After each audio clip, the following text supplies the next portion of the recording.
Hi, welcome to my college freshman survival guide. In this video, I'm going to be sharing things I wish I knew when I was a freshman. My name is Arda. I'm a senior going to University of California, Berkeley, studying computer science. And in this video, like I said, I'm going to be talking about things I wish I knew as a college freshman. So the first things first is to sign up for emails newsletters. Now, you might say that I've never heard of that. Like, what? Why? I don't want to receive emails. But the reason being, when you are new to a college, your goal should be to go to as many different events as possible, to meet with different people, to meet with faculty, to meet with alumni, to meet with like counselors, like people, whoever is there, club members, other people. So in order to understand when these events are happening, you need to know first. And the best way to know is to sign up for emails newsletters. So it could be on college, it could be on like different programs like EOP or like different programs that you belong to on campus. If you don't know which programs you belong to, do a lot of Google research to understand which programs that you are belong to. Sign up to like club emails newsletters, sign up to like wherever you see an email newsletters, sign up, especially if you know that they're sharing events. Now adding on to this, the second thing I wish I knew is I wish I knew how to expand my bubble outside of my major. And this is possible by going to different events. It's also possible by taking classes that are not required, but you take it just because like you're curious about it, that is outside of your major. You know, as a computer science major, I'm right now trying to take like things, I'm trying to take like entrepreneurship classes, right? I just meet with a bunch of international students, and overall like background and major of all the students in those classes is vastly different. Obviously there's some trends here and there, but try to expand your bubble outside of your major and outside of your grade. Now I understand that everyone might not be a social butterfly, but if you want to make most of your college for the rest of the 4 years, it's really important that you build those relationships, that you build those networks. So my second tip is expand your bubble outside of your major. Moving on to something that's rather obvious, but it's really important, is get your calendar straight. Now, how do you do that? First, use calendar. Like, it doesn't matter, Apple, Google, whatever. Use calendar. What I like to do is I like to put all the classes and like class related things that I have to go, as well as the events I'm planning to do. Now that's one way to do it. Another way to do it is just like block off the whole day and be like, this is when I eat lunch, this is when I go to the gym, etc. I like that flexibility, so I just put the classes and events I need to attend. Adding on to being like responsible and being on top of your things, you should also understand the syllabuses properly. So just take your time, read the syllabus. You don't want to be that freshman that emails the professor or TA and being like, hey, I missed this like assignment, is an extension, or even worse, hey, I missed the extension deadline. Is the extension to extension deadline. So understand like the syllabus properly, understand how they grade it, you know. You don't want to get 0 on your first assignment. Understand how like points or percentages are distributed to get which grade. Understand about your professor, understand about the class, just read through the syllabus at the start of the semester. It's gonna make your life easier. Now moving on to something even more serious is don't compare yourself with your others.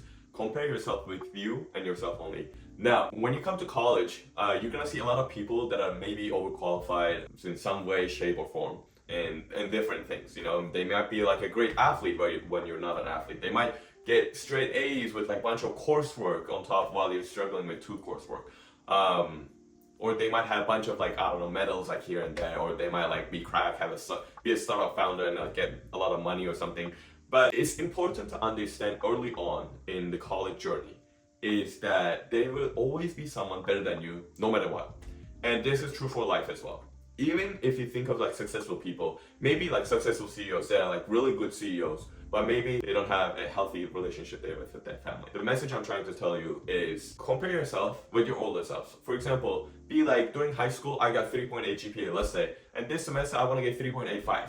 Or say, in like last year in high school, I wasn't participating in clubs, but when I come to college, I want to participate in more clubs and I want to like, I don't know, learn more about the clubs. Set your goals for yourself, compare yourself with yourself to see if you achieve those goals or not, if you achieve like what you said to yourself that you would achieve. It's really important to understand early on. Everyone has a different shine and like different field. So don't underestimate yourself and don't compare yourself with others. Now, moving on to the next topic, which I was mentioning, is clubs. The first tip about clubs is quality over quantity. You don't want to be in like 5-7 clubs but barely doing any work, where you know people tell you to do like X thing. Okay, 2 different types of clubs actually. There's like social clubs where there's not much time commitment, you just like chill, and then there are clubs that like do stuff. This could be like a Formula club where they build cars and then they race them, or like, I don't know, space club where they build rockets, or like a consulting club where they have consulting projects, or like a tech club where they have tech projects. And where you have to do like some time commitment, or like a business club where they do like business stuff. Now, if you just spread yourself too thin in that commitment, and you're in like a bunch of clubs and then you do barely work in any of them, that's not gonna be good. The advice is to pick 1, 2, 3, depending on like the time commitment for each, and try to focus on the quality of work you've done. This doesn't apply for like social clubs, like skydiving club. I just go skydiving like every once in a while. I just went once. But adding on to that tip is also applying to competitive clubs, like where you build stuff, consulting, business, etc. tech. Applying early as a freshman or sophomore is a lot better than applying as a junior or senior. So I would say join to these clubs early, but don't overload yourself, okay? There's gonna be a lot of things going on in campus. You gotta like get used to like college classes, etc. Don't overload yourself, but try to see like most clubs, most of those competitive clubs accept people based on their vibes anyways. Try to see which one you vibe the most, which ones you vibe the most with, and then just like participate in those. Now this one is also very important, maybe top 3 important in this whole list. Learn from upperclassmen, seek mentorship from them. Now, early on in my college days, I had a friend that was a year ahead of me who helped me a lot in like choosing classes, learning about the professor, learning the load, like which classes to combine together, etc. And that helped me a lot, where I was able to transfer to UC Berkeley at the end of the day. They will tell you, if you find the right mentor, if you find the right upperclassman, they will tell you things that counselors don't tell you, simply because they don't know. Like they haven't taken those like classes, or they haven't seen that the workload by themselves. They don't know the professors. Most of them, they don't know the professors to see if they're good. Plus, even if they do, they're not gonna shit talk, where students are like free to like talk bad about professors if they're like, let's say, not the best. And you're gonna learn like different resources from them. You're gonna learn so much from them because they were in your shoes only a couple years ago. Finding that mentor is really important. Now you can just like find a friend, or you can join to a mentorship program. At UC Berkeley, I'm a lead mentor for Hello World like mentorship college-wide mentorship program. In your college, you probably have one of those mentorship programs. Just join, have a peer mentor, and just ask every question. Maybe sometimes if you're in a mentorship program, the lead, your mentor will not like click with you. It's okay, just ask to switch, ask for another mentor. Mentor is really important. Have an upperclassman mentor, you're gonna thank me later. Coming back to college life, just dedicate a day to just walk around the campus, go to the buildings that you have classes in, learn the routes, learn the optimal routes, and make sure like you know how much time it takes to go between those 2 buildings, and as well as just discover the campus. Just try to go like pretty much everywhere. Just walk around, try to go to places that you're not supposed to, and then see like what happens. Just explore, then get a day to explore. Coming back to more career focused things, have your elevator pitch ready. What's an elevator pitch? It's like a 1-minute pitch that you give to people. It could be like friends as well, but usually like industry, where like who you are, usually how I go about it, I talk about past experiences, I talk about present experiences, and I talk about what I want to do in the future. And then I sprinkle some like fun facts, and it's usually under in a minute or a minute and a half.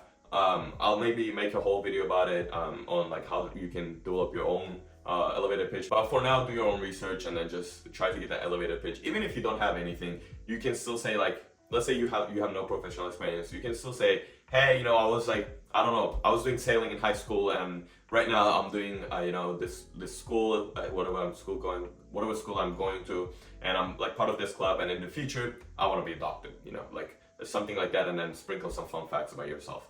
So maybe you can catch something like a personal connection in between. Coming to the last 2 top things I wish I knew is understanding your tuition and what's included in your tuition. For example, in the tuition I pay, like Adobe products are free, so I use Adobe products, Or for example, I'm part of EOP, and then they give like lift bikes. Lift bikes are like the bikes that you rent from one station and leave it to another station that usually costs like $100 or something. But I get that for free, and not many people know about it, even here at Berkeley. But I learned that just because I was like looking about like what things I qualify for and what things that I include in my tuition, etc.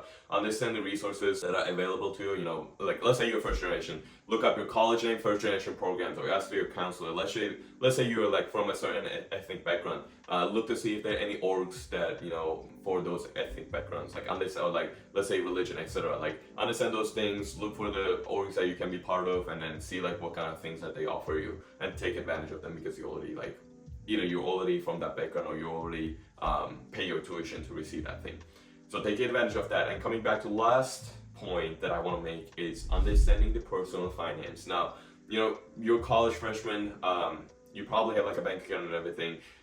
I would recommend you to start building your credit score and put your money into high yield savings account. What's the difference between a bank account and high yield savings account? One gives you 0.01% interest. The other one gives you like whatever the interest rate at that time is, but right now it's like 3.5%.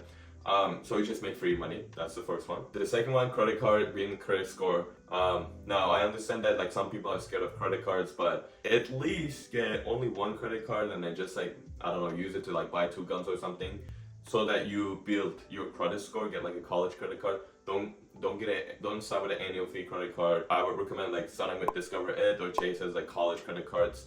So I would recommend starting with those. Stay under 30%. Don't spend the whole money. The personal finance is a whole another like topic, but if you saved up some money, start investing with maybe like, depending on how much money you save, but maybe put like $100 a week or like $100 a month, whatever. Start investing. That's important. Start saving money and understand your personal finances. You're gonna thank yourself later, especially once you start growing up, and then once like money becomes more of a problem. This is like something that I'm thinking to make a video about as well, like college personal finances. But overall, those were the things that I wanted to give to those college freshmen that are out there, for things that I wish I knew when I was a college freshman, just passing on to you. Congrats on whichever school you got into. I believe that you're gonna do amazing in the upcoming 4 years of college. If you like the video, please, like, subscribe, do YouTuber things, and then leave a comment. I appreciate all the comments. And check out my other videos. I have a lot of videos that you might be interested in. In fact, YouTube is showing to you one right now. And thank you for watching. See you next time.